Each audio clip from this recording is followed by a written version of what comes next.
And now this morning, we're following a major development in the long fight over sewage flowing from Mexico to San Diego. Both sides, they've finally reached a settlement. Now, CBS 8's Chris Groh is live in Imperial Beach with a closer look at the latest twist. Good morning, Chris.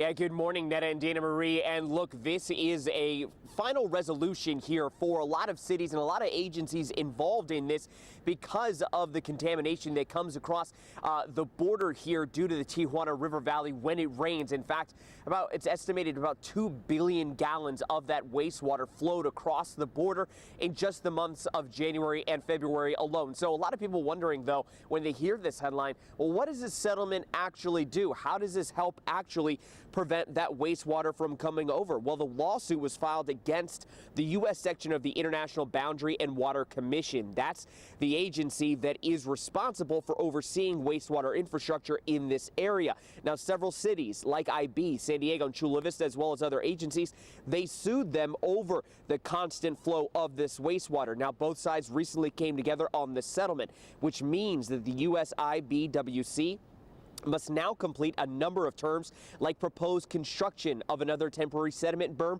which will intercept the cross-border water flow. They must also expand public outreach about its efforts to help with wastewater flows. Now, they also have a number of other terms that they are required to complete as part of this settlement.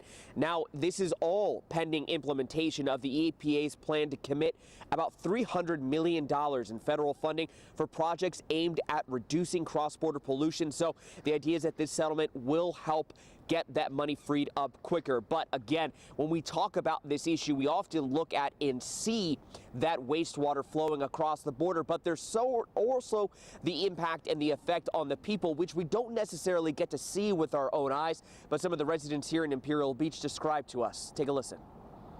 Every time it rains, there's sewage and the water's contaminated. And every time it rains and the sewer water gets in there, I can't come down to the beach because every time I do, I get flare-ups. That's why I've got this with me now.